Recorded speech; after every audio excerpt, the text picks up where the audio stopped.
Meus irmãos, abramos nossas Bíblias no livro de Moisés, Êxodo, capítulo de número 15, e ouçamos a leitura dos versículos de 1 a 19. Segundo livro de Moisés, chamado Êxodo, capítulo 15. Ouçamos a leitura até ao versículo 19.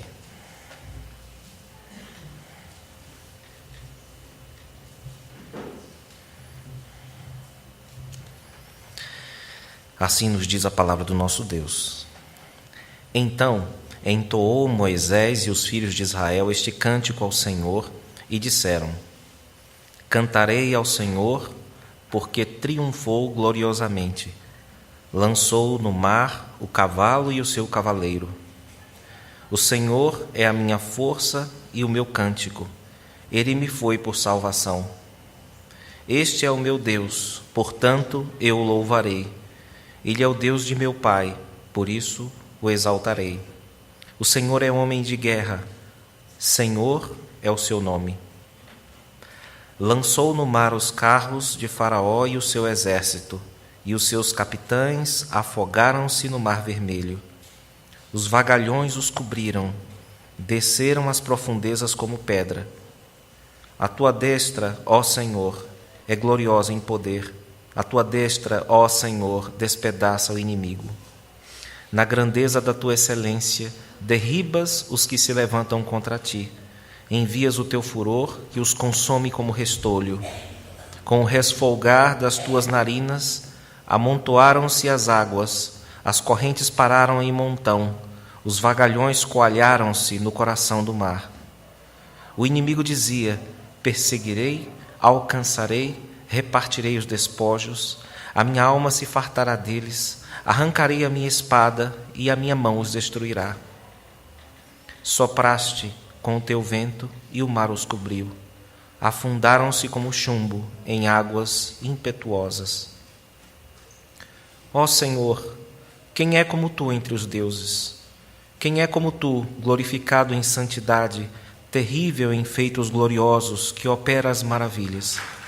Estendeste a tua destra, e a terra os tragou.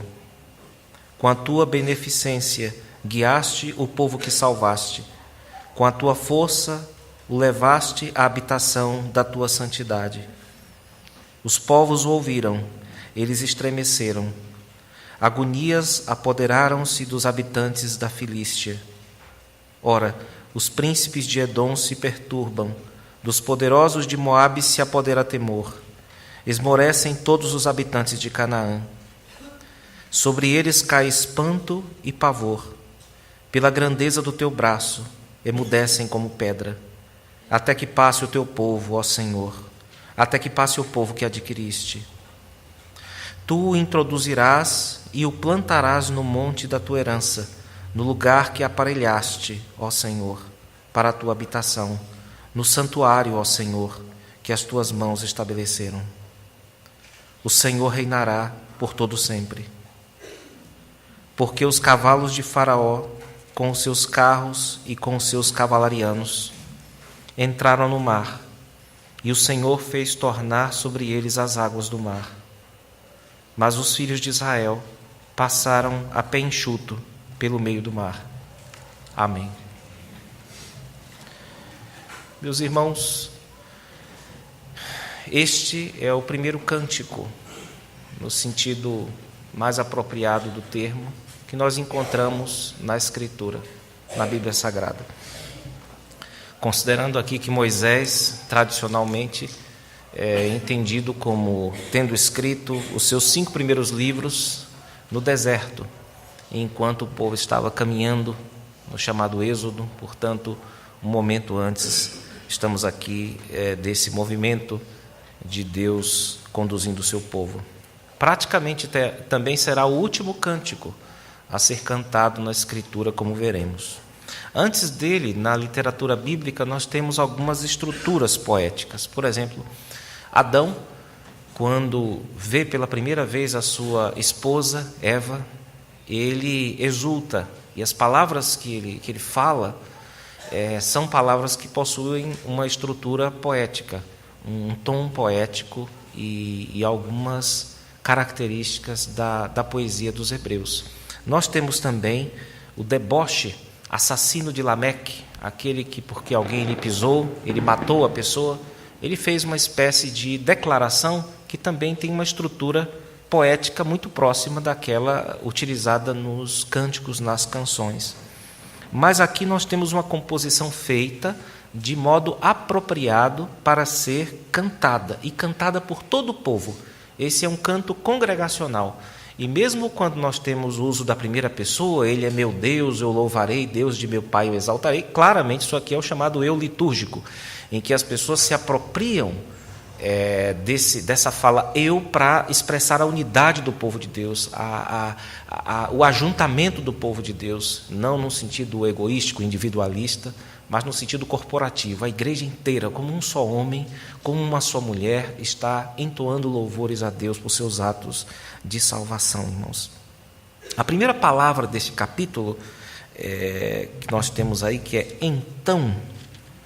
Então entoou Moisés e os filhos de Israel este cântico ao Senhor. Essa palavra aponta para o motivo dessa canção, irmãos, que foi aquilo que aconteceu no capítulo de número 14, e que está resumido por Moisés aqui dentro mesmo do capítulo 15, no último versículo que lemos, o de número 19. Ele nos diz assim, ele traz um resumo do capítulo 14 inteiro e também do motivo para essa canção. Versículo 19 diz, por quê? Ou seja, por que este cântico? Porque os cavalos de Faraó, com os seus carros e com os seus cavalarianos, entraram no mar, e o Senhor fez tornar sobre eles as águas do mar. Mas os filhos de Israel passaram a pé enxuto pelo meio do mar. Então nós vamos entender, é claro, o que significa esse pé enxuto, porque ele é miraculoso, não é? Lendo o capítulo de número 14 e entendendo as maravilhas que Deus operou neste momento, irmãos. Então o que nós temos aqui, essa primeira palavra, né, ela nos dá uma espécie de padrão, irmãos. Um padrão que nós vamos verificar por toda a Escritura e que está bem sintetizado no Salmo de número 50. Você invoca a Deus no dia da sua angústia, no dia do aperto. Invoca-me no dia da angústia, eu te livrarei e tu me glorificarás. Tu me exaltarás. E nós vemos aqui, daqui para frente, nós vemos esse padrão como que se repetindo. Os grandes atos de salvação da parte de Deus sendo celebrado muitas vezes por meio de canções, como sendo uma coisa muito apropriada após uma maravilha de Deus ter sido operada em nosso favor. Por exemplo, nós temos as canções de Débora, a grande juíza, no período dos juízes, que após um grande livramento de Deus, compôs uma canção para que todo o povo cantasse. Nós temos o exemplo clássico de Davi, em 2 de Samuel, capítulo 22, e também em inúmeros salmos, e que depois de muitos livramentos da parte de Deus, o povo, cheio de gratidão, cheio de assombro, entendia que o modo mais apropriado de expressar essa grandeza era por meio do canto. Nós temos também a volta do exílio, que também foi como um sonho, porque ninguém imaginava, apesar das profecias, parecia improvável que um novo governante como Ciro fosse promulgar um decreto que liberasse uma mão de obra baratíssima, como o caso dos escravos, para que milhares e milhares de escravos pudessem voltar e com apoio para reconstruir a cidade de Jerusalém. Aquilo era um verdadeiro sonho. E é por isso que no Salmo 126, que não por acaso é uma canção, nós temos essa ideia lá, né? Quando o Senhor restaurou a sorte de Sião, nós ficamos como quem sonha, nossa boca se encheu de riso, e lembremos-nos, aquilo é um cântico, e o povo cantou esse ato libertador, esse ato salvador de Deus também ali. Nós temos intensivamente isso, essa reação ao poder de Deus visitando o seu povo na vinda de nosso Senhor Jesus Cristo. especialmente no livro de Lucas, que é um livro que possui muitos cânticos, não é? No seu evangelho, logo no início, os cânticos de Maria, de Zacarias, de Simeão, não é? Dos anjos. Nós temos proclamação de louvor nesse ato muito forte, muito intensivo e definitivo. Não há outro maior do que esse, de Deus visitando o seu povo, Ele mesmo em pessoa, na pessoa do seu Filho. E isso, esse padrão, se seguirá até Apocalipse, como nós veremos, irmãos. Eis, portanto, uma relação importante para nós guardarmos na nossa memória, porque ela estrutura muitos dos movimentos salvadores de Deus na vida do seu povo e, portanto, deve ser interessante para nós, irmãos, que é essa relação entre os livramentos de Deus e a canção. Entre Deus operar uma coisa maravilhosa na sua vida e você cantar. Você não vai poder pagar aquilo, você não vai poder retribuir nunca, Deus nunca vai estar na sua situação, você nunca vai estar no lugar de Deus. E a resposta que Ele elegeu, mais apropriada para momentos como esse, pelo menos uma delas, é o louvor, é a nossa canção. Além desse padrão mais amplo, em Êxodo 15 nós temos também um padrão temático. É que para essas ocasiões, Deus é exaltado por aquilo que Ele faz, ou seja, o louvor é narrativo, as pessoas contam o que Deus faz, as pessoas não dizem obrigado, Senhor, certo? Moisés não põe o polegar para cima e diz valeu, não existe isso, ele conta aquilo que Deus fez. E, em segundo lugar, decorrente disso, aquilo que é dito sobre Deus revela, ou de modo explícito ou implícito, aquilo que Deus é, o caráter divino. Então Deus é exaltado por suas obras e por meio daquilo que Ele faz, deduz-se ou declara-se abertamente aquilo que o próprio Deus é, meus irmãos. E é com essa divisão que eu gostaria de me aproximar do texto, porque nós podemos percebê-la, podemos discerni-la aqui. Deus é exaltado por aquilo que Ele faz e também Deus é exaltado por aquilo que Ele é. Uma coisa decorre da outra. O que é que Deus fez aqui? Em resumo, após 430 anos de escravidão, de modo espetacular, Deus livrou a sua igreja, o seu povo, da destruição, abatendo aquele que era o exército mais poderoso da época. E Deus fez isso usando aquele que também é o seu exército. Porque a Bíblia nos fala que o mundo inteiro, o cosmos inteiro, é um exército de Deus. Inclui os anjos, inclui os homens, e aqui, neste caso particular, inclui as forças do mundo criado, aquilo que chamam hoje de forças da natureza, né? Mas que é melhor nós chamarmos de forças do mundo criado, é mais bíblico. E aqui são mencionadas a terra, que foi ordenada por Deus para que fizesse algo em prol do seu povo. Também as profundezas foram acionadas como agentes de salvação da parte de Deus. O vento, o mar e os seus vagalhões, as suas grandes massas, grandes e violentas massas. Moisés observa aqui e registra um contraste, irmãos, entre o poder de Deus e a fraqueza do ser humano, que quando se coloca numa posição soberba, expõe-se como ridícula. Nós observamos, por exemplo, o versículo de número 9. Ele nos diz assim, acerca dos inimigos, aquilo que os inimigos pensavam. O inimigo dizia, perseguirei, alcançarei, repartirei os despojos, e a minha alma se fartará deles. Arrancarei a minha espada, a minha mão os destruirá. Então o que nós temos aqui são como que formigas ou micróbios berrando que irão fazer, irão acontecer. E aí o que é que Deus faz? Moisés diz, Deus soprou. Diante da fúria inteira dos seres humanos, Deus soprou nas águas e elas engoliram aquelas formigas. Os versículos antecedente e o consequente a este, versículos 8 e 10, nos dizem assim: com o resfolgar das suas narinas, amontoaram-se as águas, as correntes pararam em montão, os vagalhões coalharam-se no coração do mar. Versículo 10: sopraste com teu vento e o mar os cobriu. Afundaram-se como chumbo em águas impetuosas. Então, o que nós temos aqui é Deus soprando as águas e resolvendo uma questão para o seu povo. Em resumo, do ponto de vista divino, foi isso que aconteceu, irmãos. Mas isso que aconteceu e que envolveu a mão de Deus, a graça de Deus, o poder, a destra de Deus, revela não apenas uma obra de Deus, mas revela também o seu caráter. Revela também coisas que Deus é. E nós devemos aprender sempre, quando Deus nos mostra uma obra sua, nós devemos aprender sempre a discernir o que do caráter de Deus é revelado naquilo que Ele faz nas nossas vidas. Então é importante não só nós sermos impactados em termos estéticos, não é? Com aquilo que Deus faz, mas também ter o entendimento do que está por trás daquilo.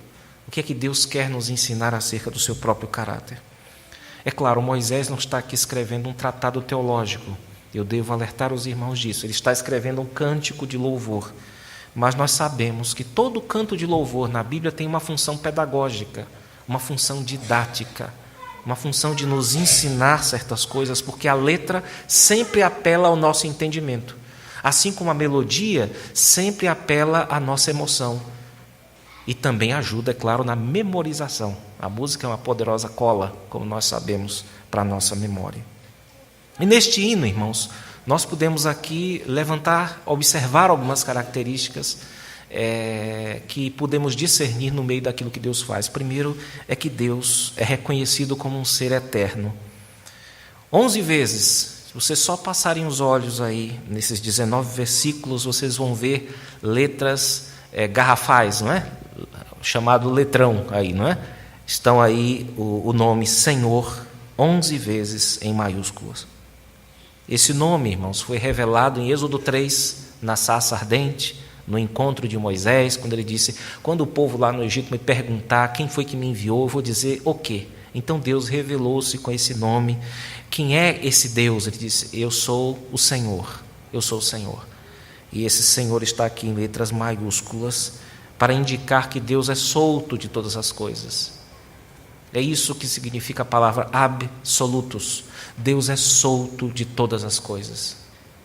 Enquanto você precisa de ar para respirar, precisa de comida, precisa de roupa, precisa de chão, Deus é autocontido. Deus não precisa de ninguém e todo mundo precisa de Deus. É isso que Ele quer ensinar ao seu povo por meio daquilo que Ele está fazendo. Deus é aquele que reina para sempre. Versículo de número 18. Essa eternidade de Deus é declarada aqui, irmãos. E isso é maravilhoso no que diz respeito às nossas vidas, já que esse Deus eterno, totalmente solto de tudo, que não precisa de ninguém, resolveu se envolver conosco, com um povo pecador, com o fim de purificá-lo, com o fim de conduzi-lo, irmãos. Então essa é a coisa maravilhosa que toca o povo de Israel em todos os tempos, o povo de Deus. É que esse Deus que não precisa de nós, no entanto, age como nosso Pai, age como aquele que quer nos conduzir. Moisés também chama esse Deus de um guerreiro poderoso. Isso está especialmente no versículo 3. O Senhor é homem de guerra, mas nós vemos também reflexos disso na ação de Deus nos versículos 6 e 7. Notem, irmãos, existe uma dificuldade de alguns teólogos, e é uma dificuldade muito prática, nós devemos tomar consciência dela, é que eles dizem que Deus não intervém. Você não vê essa linguagem na Escritura, né? Eles dizem que Deus está, de fato, com o seu povo, e Ele como que reage a tudo aquilo que querem fazer contra a sua igreja. Deus não vem de fora e penetra na história. Não, Deus está conosco, como Deus também está totalmente separado, absolutamente solto de tudo.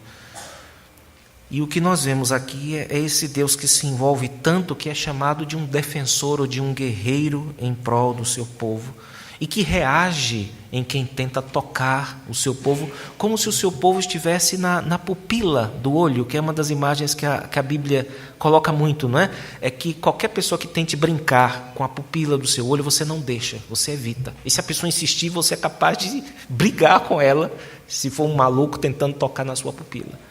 Pois é exatamente assim que Deus lida com os inimigos do seu povo. É como se nós estivéssemos grudados na pupila divina.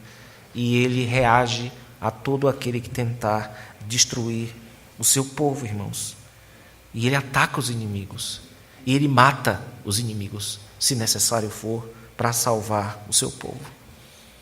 Além de ser eterno, além de ser um guerreiro poderoso, Deus é dito aqui ser único. E esse ponto resolve uma quantidade de dificuldades que as pessoas têm. Quem já não ouviu um questionamento do tipo: que Deus é esse que mata pessoas? Que Deus é esse que não respeita os direitos humanos, as convenções de guerra? Será que não existem nações mais piedosas que não chegam a matar todas as pessoas, aprisionam, colocam em campos de prisioneiros, depois soltam, fazem um julgamento justo? Por que é que esse Deus faz isso? A essas respostas, irmãos, nós só temos, aliás, a essas perguntas, nós só temos uma resposta. Essa pergunta não se aplica a Deus, essas perguntas não se aplicam a Deus. Você está dizendo que tipo de Deus é esse? Deus não tem tipo. Deus não é de um tipo. Deus não é de uma espécie. Não existem muitos deuses. Na verdade, não existe nenhum outro Deus. Só existe um Deus. Então não há ponto de comparação. Não há como você falar como Deus deveria ser, porque isso pressupõe que você conhece a existência de outros deuses. Mas não há outro Deus. E se não há outro Deus, você só tem uma opção: é rebelar-se contra ele, como as formigas aqui do Egito, ou então abraçar o plano de Deus na sua vida. Então, quando a Bíblia diz que Deus é único, é isso que significa. Você não tem como julgá-lo, você não tem como avaliar as suas obras, você tem como aceitar as suas obras. Apenas isso, abraçar ou se rebelar e acabar no fundo do mar, como é o caso desses homens aqui. Os que aceitam, cantam a Deus. Os que aceitam a obra de Deus, entoam louvores a esse Deus. E ele é incomparavelmente, o versículo de número 11 nos diz: ó Senhor, quem é como tu entre os deuses? E ele diz: quem é como tu, glorificado em santidade, terrível em feitos gloriosos, que operas maravilhas. Então nós temos um Deus que é santo, puro, glorioso e maravilhoso. E o nosso papel diante dos feitos de Deus é nos curvar o nosso ser e ao mesmo tempo abrir o nosso ser para os seus propósitos. Aqui neste caso por meio do louvor, irmãos. Finalmente Moisés diz que esse Deus é bondoso ou é amável para com todo o seu povo. Versículo 13 em diante, Moisés passa a mostrar isso. É que Deus nos salvou quando não havia chance alguma de sermos salvos. Deus salvou esse povo quando este povo estava entre um mar que afogava e um exército que matava. Deus libertou esse povo. E agora a bondade de Deus, a misericórdia de Deus seguirá esse povo por todos os seus dias. E ela não se mostrará apenas no presente, mas iluminará o futuro desse povo. Notem que nos versos 14 em diante, eu chamo de versos porque isso aqui também é um cântico, Moisés ergue os olhos, irmãos, e ele vê um futuro glorioso para o povo de Deus. Não apenas um momento de louvor é feito aqui, mas há uma projeção, um olhar para o futuro do povo de Deus. Esse futuro é aquele que será concretizado por meio de outro homem, que é Josué, outro escolhido de Deus, que levará aquela massa de ex-escravos até a terra prometida. Notem os versículos de 14 a 17, que nos mostram a reação dos povos quando souberam dessas coisas. Os povos, especialmente os filisteus, os edomitas e os moabitas, ouviram falar daqueles portentos, daqueles alertas da parte de Deus. É que o povo de Deus estava chegando e iria ocupar a terra que estava sendo ocupada por eles, mas que já havia sido prometido séculos atrás aos patriarcas. E se do Senhor é a terra e a sua plenitude, é legítimo que Deus remova aquele povo. E Deus faria isso, de fato, como fez. Indo à frente de Israel, como foi, e também indo à retaguarda de Israel, para ver se havia algum inimigo por trás tentando destruir o povo. Então, o que nós temos aqui revelado por meio deste feito de Deus, irmãos, por meio desse livramento do povo, o que nós temos revelado é um Deus que é eterno, que é poderoso, que é único ou singular e que é bondoso. Um Deus, enfim, no qual podemos e devemos nos satisfazer. Todo mundo quer um Deus desse. Todo mundo quer um Deus desse. Quando esse Deus se revela para essas pessoas. Deus é inteiramente desejável e um ser assim, ele de fato nos preenche e nos ultrapassa. E aquele que tem um Deus desses tem de fato motivo para cantar, não só num lugar, mas em todo lugar, em todo tempo, durante 10, 15 anos, durante 50 anos, durante mais de 50 anos, irmãos. Eu disse desde o início desse sermão que esse episódio da libertação do Egito estabelece um padrão para outros livramentos que Israel teve no decorrer da sua história, irmãos. E eu disse também que Êxodo 15 não era apenas o primeiro hino da Bíblia, mas será também o último hino a ser cantado na Escritura. Se você observar no rodapé da sua Bíblia, aqueles que possuem Bíblia Coinário, não é? Novo Cântico, você vai ver que o texto de Êxodo 15, versículo 21, nessas referenciazinhas cruzadas que nós temos aí, ela faz referência a outro texto, que é o de Apocalipse, também capítulo 15. Vamos para lá, irmãos? Abrir rapidamente. Apocalipse capítulo 15.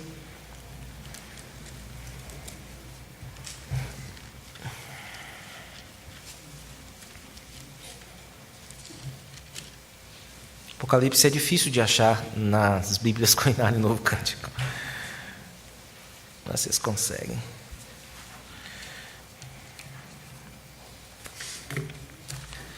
Apocalipse 15, se vocês observarem um pouco mais à frente, você tem em Apocalipse 19 glorificação a Deus, não é? Como se fosse um cântico, e de fato a estrutura é poética.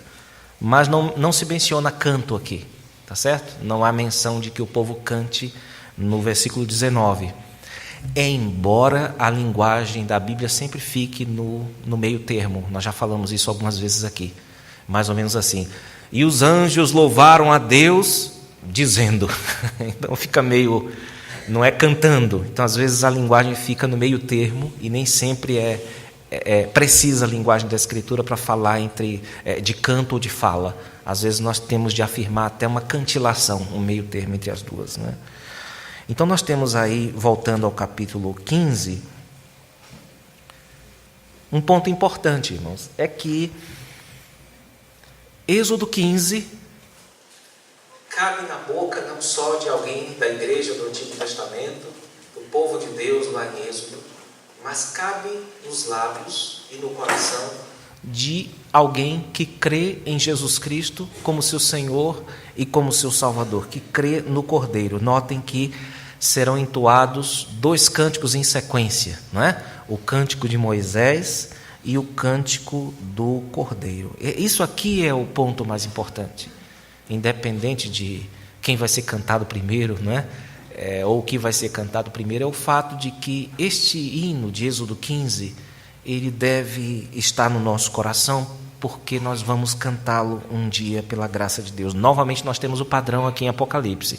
A ira de Deus se manifestou contra todos aqueles que queriam destruir os planos do Senhor. Aqueles que queriam destruir o Cordeiro de Deus, Jesus Cristo e seu povo, a sua igreja. Só que aqui, diferente do caso de Moisés, o juízo de Deus será definitivo. E Deus nos levará para a santa cidade, para o nosso lar final, para vivermos agora para sempre com Ele. Aqui sim, nós temos o cumprimento total de todos os descansos que foram prometidos ao povo de Deus, e que a carta aos Hebreus diz, ainda resta um descanso para o povo de Deus. E no dia em que nós recebemos essa herança, irmãos, sabe que hino nós vamos cantar? Este que nós acabamos de cantar. O primeiro e, de certo modo, o último cântico da Escritura, o cântico de Moisés. Então esse cântico, além de nos trazer edificação, ele nos traz também consolo, porque ele mostra como será o nosso futuro, um futuro certo na vida daqueles que têm a Cristo. Se você tem a Cristo no seu coração, o seu futuro será uma grande canção, uma canção cósmica.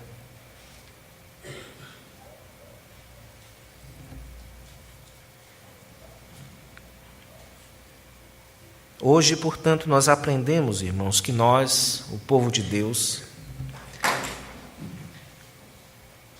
em toda a nossa história não temos motivo para viver tristes, porque nós estamos cercados pela graça de Deus. Nós estamos cercados pelo Deus que em Cristo nos faz cantar, no passado, no presente e também no futuro. Eu gostaria de, para encerrar, que nós todos ensaiássemos, né? Agora, eu não sei qual vai ser a melodia, mas eu sei qual vai ser a letra do último cântico que nós vamos cantar, já na nossa edição definitiva, né? Perante Deus. Vamos então ensaiar um pouco e vamos fazer a leitura deste cântico, capítulo 15 de Apocalipse, os 4 primeiros versículos. Com eles nós encerramos.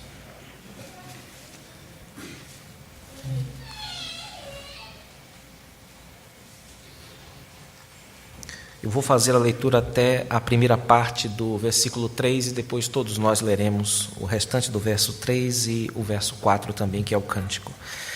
Vi no céu outro sinal grande e admirável, 7 anjos tendo 7 últimos flagelos, pois com estes se consumou a cólera de Deus.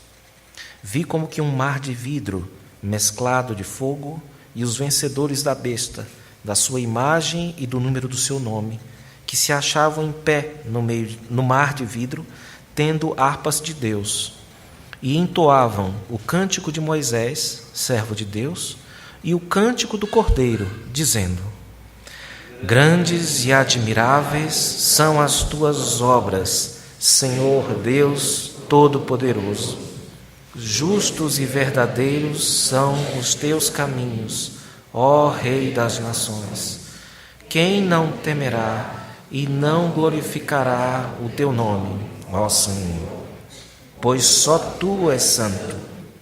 Por isso, todas as nações virão e adorarão diante de ti, porque os teus atos de justiça se fizeram manifestos. Amém. E Deus nos abençoe, irmãos. Amém.